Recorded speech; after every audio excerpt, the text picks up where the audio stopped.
Olá, bom dia. Bom dia! Pesquisas apontam que a política econômica brasileira tem elevado os preços nos supermercados, pressionando o bolso da população.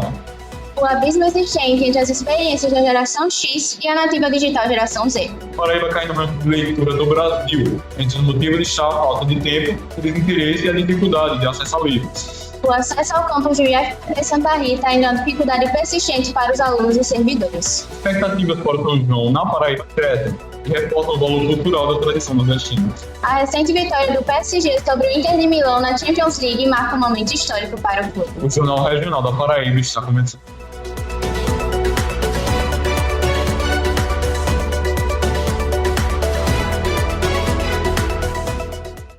Pesquisas recentes relacionam a política do atual governo do presidente Luiz Inácio Lula da Silva aos aumentos de preço no mercado. Dados mostram que alimentos básicos estão mais caros, pressionando diretamente o orçamento das famílias brasileiras. Bom dia, Alice, e bom dia, Lucas. Os preços dos alimentos vêm subindo cada vez mais. Isso está diretamente ligado a decisões políticas. Medidas como aumento de impostos, alta de juros e variação no preço do dólar e preço no combustível impactam diretamente toda a cadeia de produção e transporte, encarecendo os produtos. No final, quem sofre com isso é toda a população, que leva cada vez menos no carrinho e paga cada vez mais caro. A política econômica afeta diretamente no nosso dia a dia. Do brincar na rua ao mundo digital. As infâncias da geração X e da geração Z são separadas por um abismo de tecnologia e valores. Enquanto a X cresceu durante a ditadura e viu o diploma como garantia de futuro, a Z já nasceu conectada, multitarefada e atenta às causas sociais. As diferenças entre essas gerações refletem mudanças profundas na sociedade. Bom dia, Lucas. Bom dia, Alice. Bom dia para você aí de casa que nos acompanha. Duas épocas distintas, dois mundos separados por um abismo de tecnologias e valores. Hoje vamos entender como as diferenças entre essas gerações é crucial para compreendermos as transformações da nossa sociedade. Como elas moldam as nossas interações e perspectivas. As gerações X e Z apresentam constantes significativos em comportamentos e tecnologias. Especialmente na infância, a geração X no Brasil vivenciou a ditadura militar, o desenvolvimento industrial e a valorizar a estabilidade profissional. Já a geração Z, nativa digital e multifocal, e engajada em questões ambientais, sociais e identitárias, e está sempre online. Em relação à saúde mental e uso das telas, a geração X pode enfrentar desafios de saúde pública diferentes, enquanto a geração Z pode enfrentar problemas como ansiedade, depressão, problemas de sono, isolamento social, devido ao uso excessivo de telas. São duas gerações bem diferentes. E para compreendermos melhor elas, vamos conversar com pessoas dessas gerações e vamos lá. Estamos aqui com uma convidada muito importante para representar a geração X.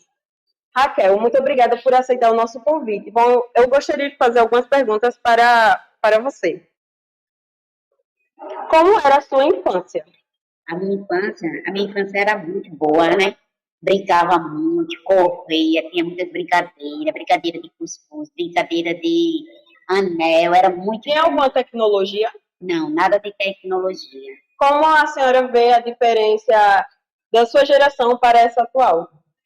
A minha geração é totalmente diferente dessa geração de agora, né? Minha geração não existia maldade, existia muitas brincadeiras, muitas amizades boas. Hoje eu vejo essa geração de agora uma geração muito de tecnologia, onde as pessoas gostam mais de ficar no celular do que conversar. Muito obrigada pela sua participação. Estamos aqui com o segundo representante da geração X, ele que é aqui funcionário do IFPB Campus Santa Rita. Bom, Lucemar, como você acha que com o surgimento das telas, algo em você mudou? Rapaz, não mudou, porque às vezes eu mexo no celular, que é muito difícil, né? Eu trabalho, assim, e para outras pessoas mudou. Tem muita gente viciada no celular, não quer parar, alguém tem que fazer no celular sem estudar, mudou melhor.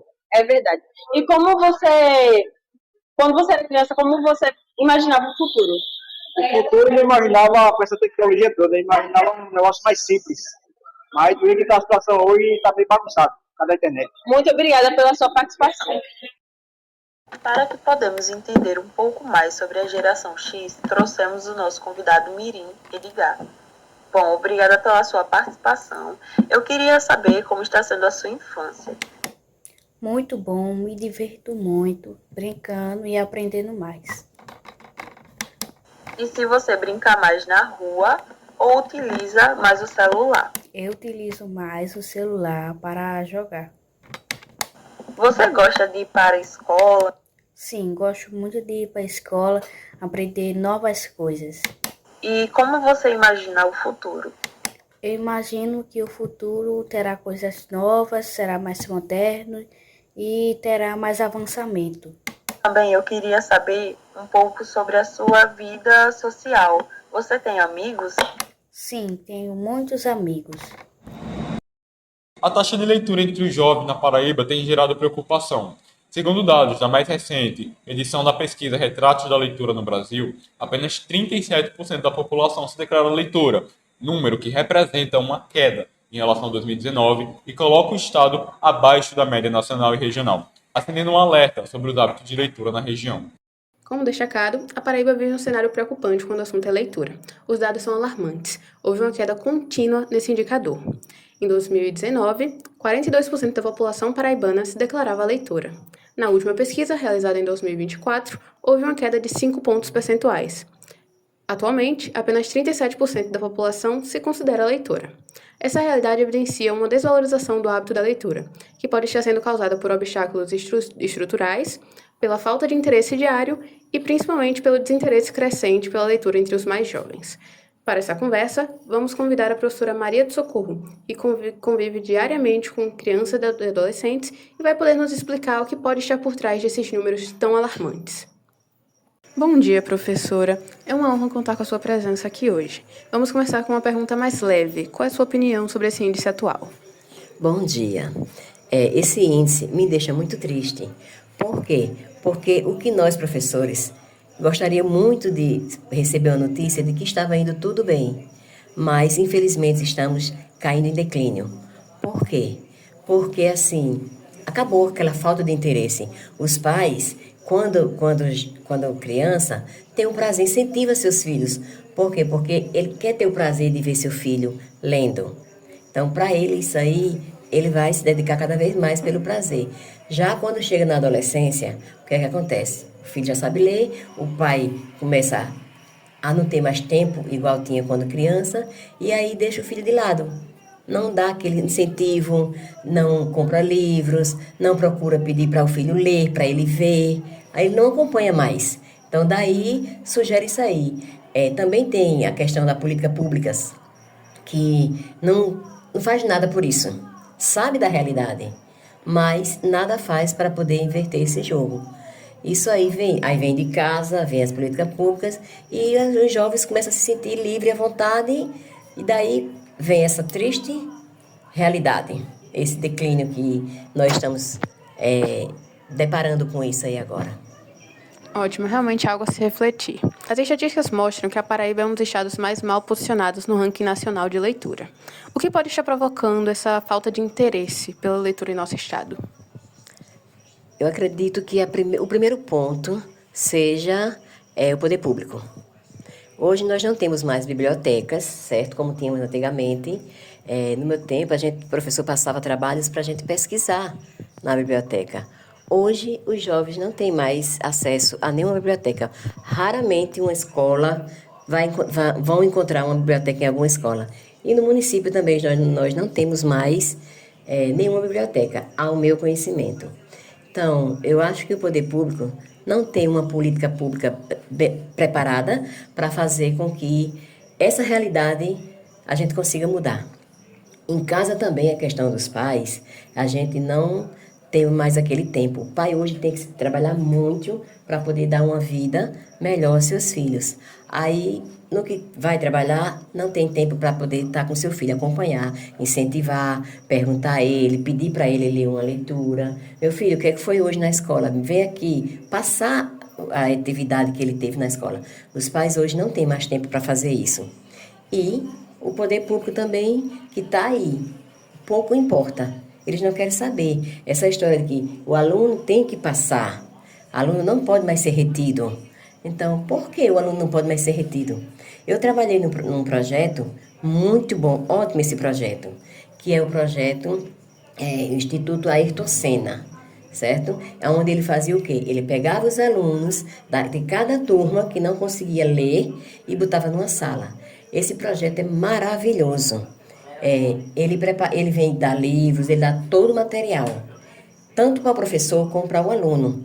Então, eu me recordo até hoje da primeira leitura. E fazer, porque a leitura também tem que ser prazerosa. O aluno tem que sentir prazer, tem que gostar do que está fazendo, tem que gostar da leitura. E eu lembro, a leitura era uma estrofe, que ele fazia assim, os alunos começaram a se interessar. Até hoje não esqueci, que era assim: o tatu cava um buraco, dia e noite e dia. Quando sai para beber água, já está na Bahia. Tatu cava um buraco, à procura de uma lebre. Quando sai para beber água, já está em Porto Alegre. Então, é esse tipo de leitura que faz com que as crianças comecem a se interessar pela leitura, né? Então, uma leitura alegre, uma leitura dinâmica, algo que desperte o interesse do aluno. E quando jovem, tem que ser algo também que dê prazer.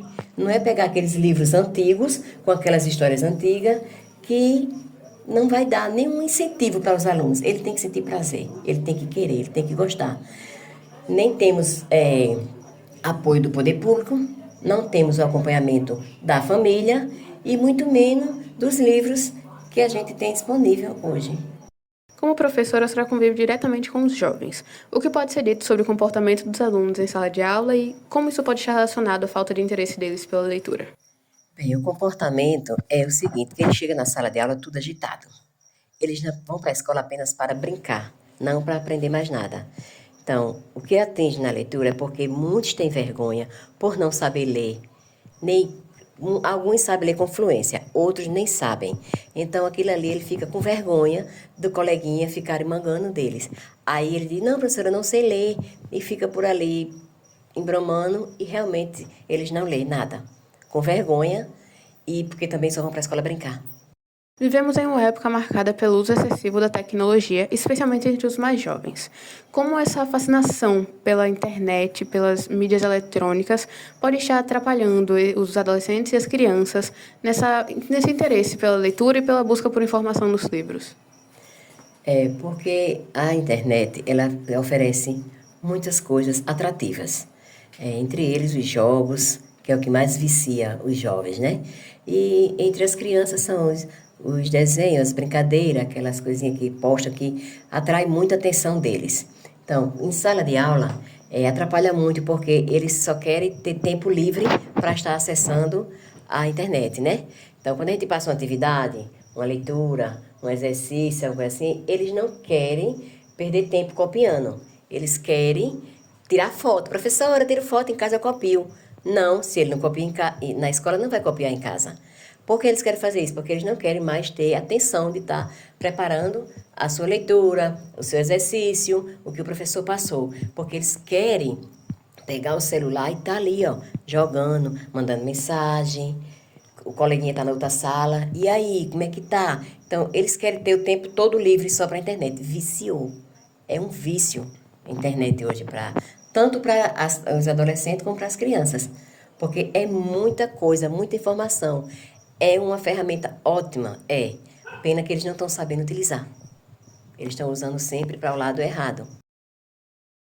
Outro fator importante a ser observado é a saúde mental dos jovens. A ansiedade é um fator crescente e preocupante. Como tudo que conversamos até agora pode estar causando a ansiedade nos mais jovens? A falta da leitura é que faz com que ele se perca neste mundo, porque na medida que ele acessa a leitura, ele silencia o mundo externo e começa a fazer parte do mundo interno. Então, isso aí faz com que ele se sinta mais tranquilo e tenha mais paz. Já na hora quando ele está usando a internet, está usando as coisas assim, então ele começa a ficar mais ansioso, a viver o mundo real. Então, a leitura faz com que ele tenha um certo relaxamento no livro. Se for para a internet, já ele vai ficar mais ansioso, mais agitado. Então, eu acho que é essa aí, a minha opinião, que faz com que hoje em dia os jovens tenham tanto problema de saúde mental. É a falta da leitura, porque, como eu falei no início, a leitura, quando ele pega um livro que vai ler, ele silencia o mundo externo e vai fazer parte totalmente do mundo interno. Então, isso aí é muito bom para a saúde dele, coisa que a gente não está mais tendo hoje em dia. Certo, muito obrigada por essa conversa, professora. Foi muito bom esclarecer todas essas situações realmente preocupantes atualmente. Então, como vimos, a falta de tempo e o desinteresse precoce pela leitura não afetam apenas o desempenho escolar. Também pode acarretar consequências significativas para a futura inserção desses jovens no mercado de trabalho. Essa foi a matéria de hoje e eu volto com vocês aí no estúdio.